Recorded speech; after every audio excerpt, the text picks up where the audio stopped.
itago mo na yung konti. Huwag mo hintaying dumami yan. Yung konting natipid mo sa daily or weekly budget mo, itabi mo na rin. Ipunin mo. Alam mo, pag ginawa mo to, itong mga konti-konting naiipon mo, konti-konting itinatabi mo, pagdating ng araw, magugulat ka na lang sa sarili mo. Sanay ka na mag-ipon.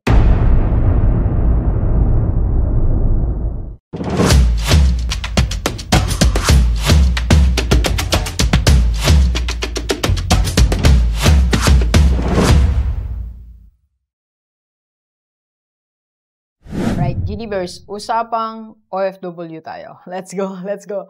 Okay, so para sa lahat ng mga OFW na hindi nakakaipon, pero malaki naman ang sweldo. Di ba marami sa atin mga OFW, una-una, malaki naman ang sweldo natin. Mas malaki dito kaysa sa kikita sa Pilipinas, okay?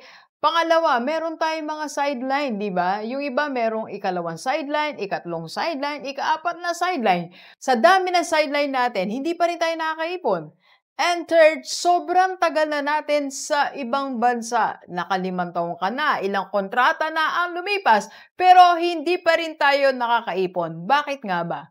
Ito ang dahilan. Kasi ayaw nating magsimula sa konti. Yes, maraming OFW ayaw magsimula sa konting ipon. Okay? So, inihintay muna na maging perfect ang sitwasyon bago makaipon. Kasi gusto ka agad malaki ang maipon. Hindi nga tayo makaipon. Unang-una kasi, hindi mape-perfect ang situation.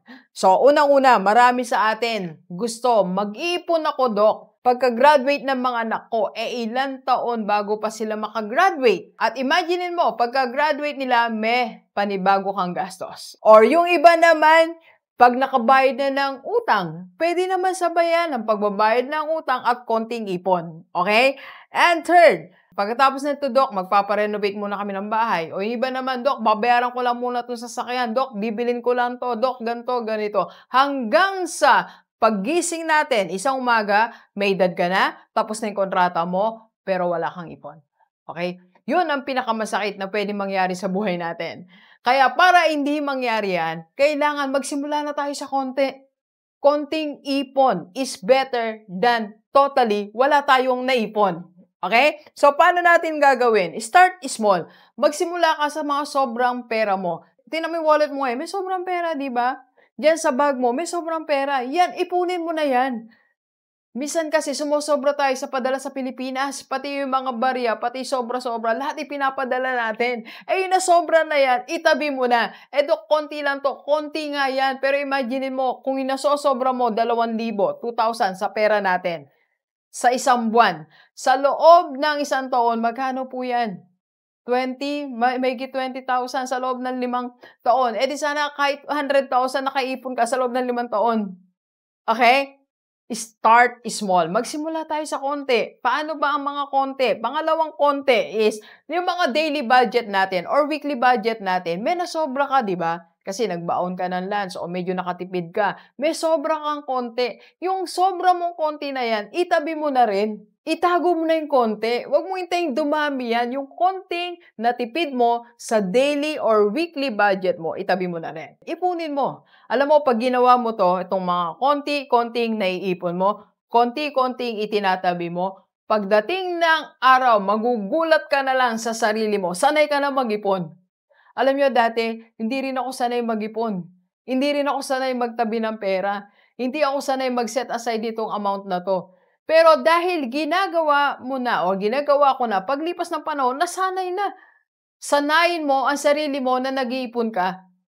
Sanayin mo yung sarili mo na yung konting natira, yung konting pera na nandyan sa iyong paligid, na nandyan sa iyong bag, nasa iyong wallet, itinatabi mo, iniipon mo. Okay? So, para pagdating ng araw, kung ikaw yung magkapera, madali na sa iyong mag-ipon ng 5,000. Madali na sa iyong mag-ipon ng 10,000 kasi sanay ka na, nasa kultura mo na. At isa pang advantage, control mo ng sarili mo. Nakokontrol mo na yung sarili mong hindi gumastos. Nakokontrol mo na yung sarili mo, hindi bumili ng mga malilit na bagay na hindi mo naman talaga kailangan. Then, eventually, magiging kultura mo na ang pag-iipon. Then, isang araw, sasabihin mo sa sarili mo, hindi na ako mag-iipon lang, mag-i-invest na rin ako. Okay? Lahat ng yan, ang kultura ng pag-iipon at kultura ng pag-i-invest, magsisimula sa pagtatabi mo ng maliliit na halaga. Kaya sa ating po lahat ng mga OFW, para makaipon ka na, magsimula ka po sa konti. Okay? Let's go, let's go. Kape po tayo. Thank you for watching. We are inviting you to attend our free webinar sa IMG Rockstar Community para makapag-invest ka na sa mutual fund at magkaroon ka na ng Kaiser. PM na sa personal FB ni Doc. Let's go, let's go!